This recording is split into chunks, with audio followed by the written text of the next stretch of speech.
सास बनी डंडे वाली भूत। शिखा की नई नई शादी हुई थी। उसका मायका और ससुराल दोनों कानपुर में ही थे, इसलिए उससे मिलने उसके भाई अक्सर आते जाते रहते थे। ये बात शिखा की सास मीना को बिल्कुल पसंद नहीं थी।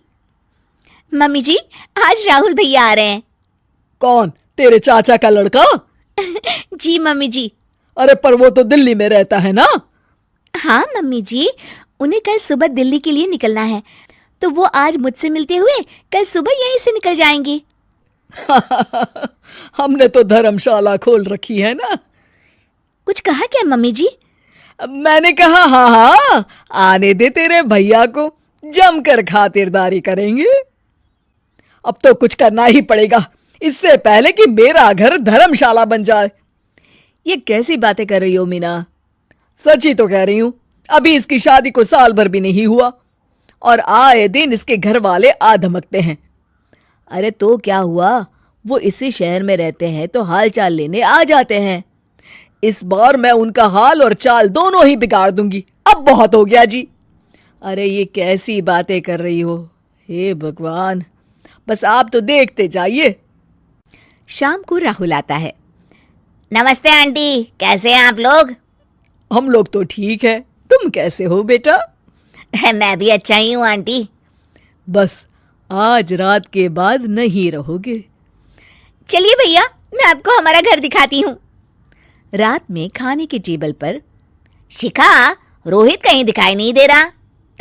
जी भैया, वो ऑफिस के काम से बाहर गए हैं, कल शाम तक आएंगे। अच्छा अच्छा। बेटा, क्या तुम भूत प्रेत में मानते हो? नहीं नहीं आंटी जी, पर अचानक आपको ये ख्याल कहाँ से आ गया?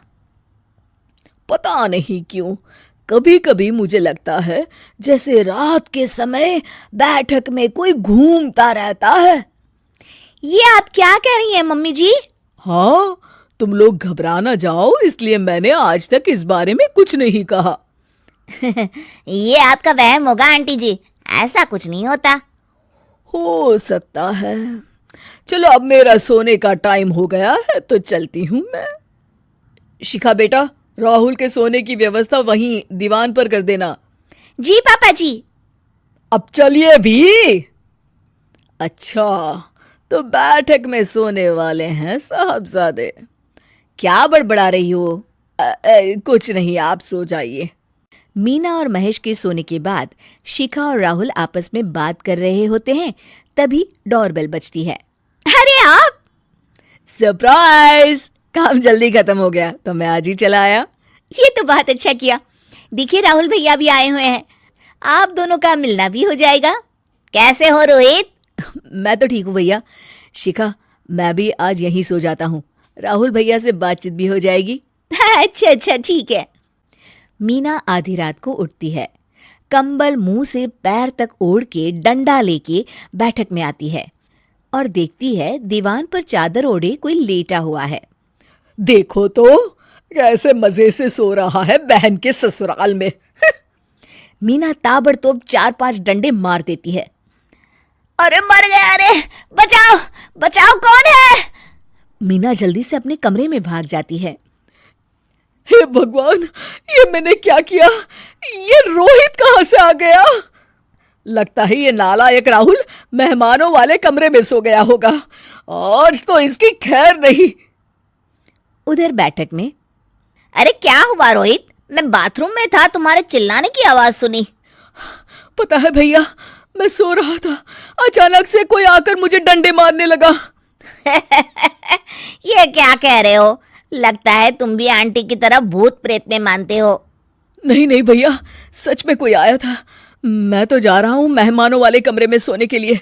इस समय अपने रूम में जाऊंगा तो शिखा की नींद खराब हो जाएगी। ठीक है भाई, जाओ तुम, जहां तुम्हारा भूत डंडा लेके ना आ सके। थोड़ी देर बाद मीना कंबल ओढ़ के डंडा लेकर मेहमानों वाले कमरे में पहुंच जाती है। वो बिस्तर पर सोए रोहित को फिर डंडों से मारने लगती है। अरे मर गया, अरे मर गया। तू भूत प्रेत में नहीं मानता ना? ये ले, अब डंडे खा। हैं? ये तो माँ की आवाज है। रोहित कंबल खींच देता है। बेटा तू! अरे ये क्या कर रही हो माँ?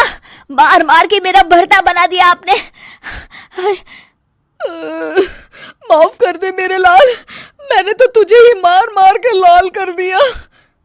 मैं तो उस राहुल के बच्चे को सबक सिखाना चाहती थी। राहुल भैया को? हाँ बेटा, मुझे लगा अगर उसे डंडे मारूंगी तो शिखा के मायके वाले यहाँ आना छोड़ देंगे। हे भगवान, माँ ये घर शिखा का भी है, उसके घर वाले जब चाहे आ सकते हैं। हाँ बेटा, आज मुझे भगवान का इशारा समझ में आ गया। मैं कितना गलत करने चली थी और अपने